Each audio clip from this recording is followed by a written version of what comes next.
All right. Everybody got some good answers? Yeah. When you're hurting your feelings.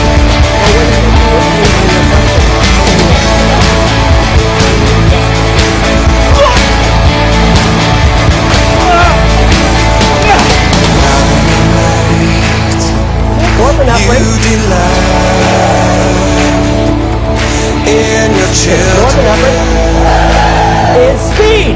All right, for a second. And I want to talk to you guys real quickly what I think of as the definition of love. And this definition of love is so simple and so clear that it's going to make everything workable for you guys. Let's talk about God. And that's cool. That's great. How does God love us? Does God give us every single thing we want? I just ask for it, boom. Hey, there's my new Mercedes. Thanks, God. That's really cool. How does God love us? Does He give us everything we want? No. Does He always make us feel happy? Does He give us a constant surge of norepinephrine? Woo! No way. So how is it that God loves us?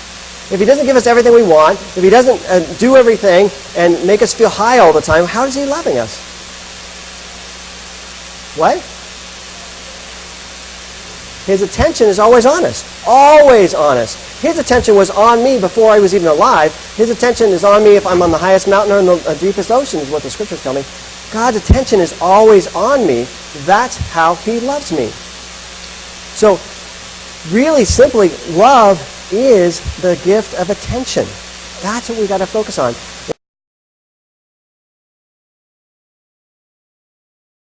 Give an example of that. Before I knew this experience about love, I remember going out one Christmas, and it was probably Christmas Eve. I admit it was probably pretty late. Run to the store, go to the jewelry counter and say, hey, what do you got? Anything on sale? Anything super cheap? It's just my wife's Christmas present. So I find this beautiful gold necklace, take it, throw it in a gift bag, throw some paper on top of it, maybe sign my name, Brett, and put it under the Christmas tree. Well, next morning we all get up, we open up Christmas presents, and she opens up my necklace, well, opens it up, she grabs the bag and lifts off the tissue paper, and there's my necklace, and she says, oh, thank you. Oh, okay.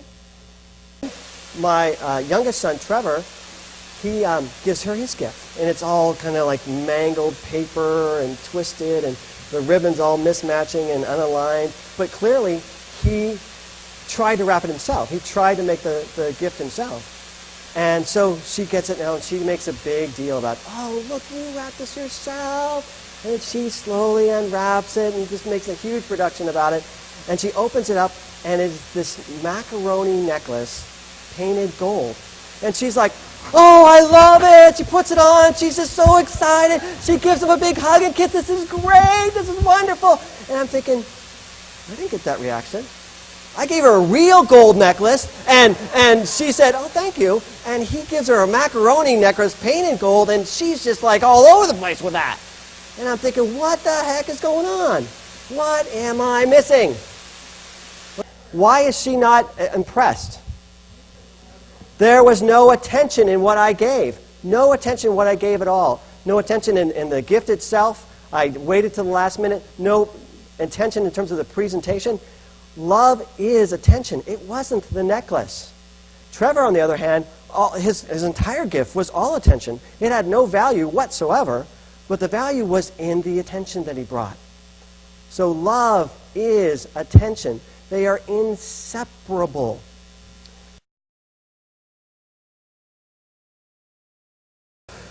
This is a metaphor for all of our relationships. Right here.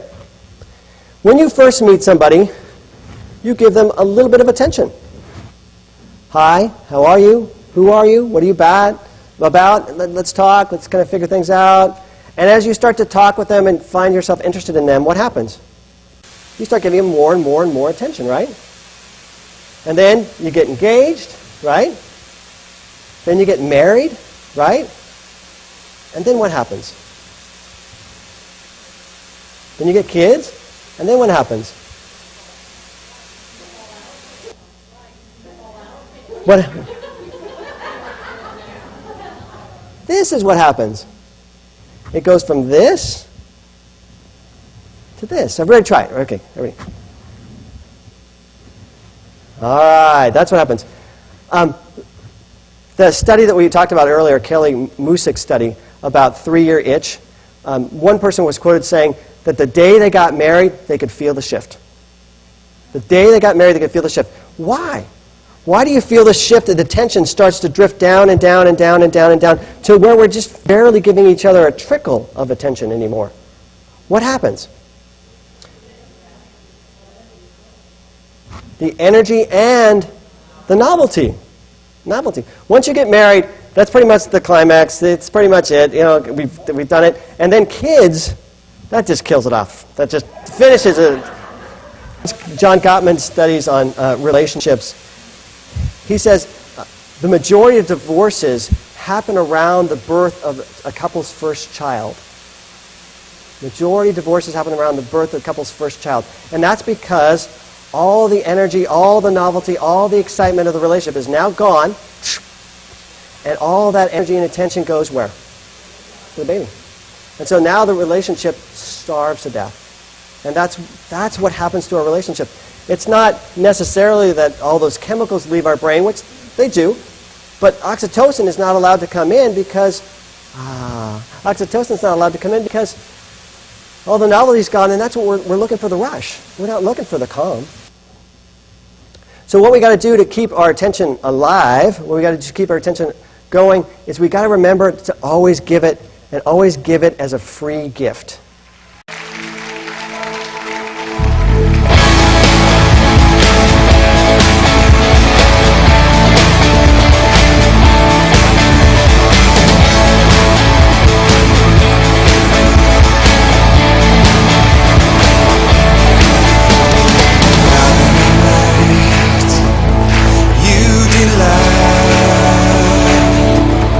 In your children.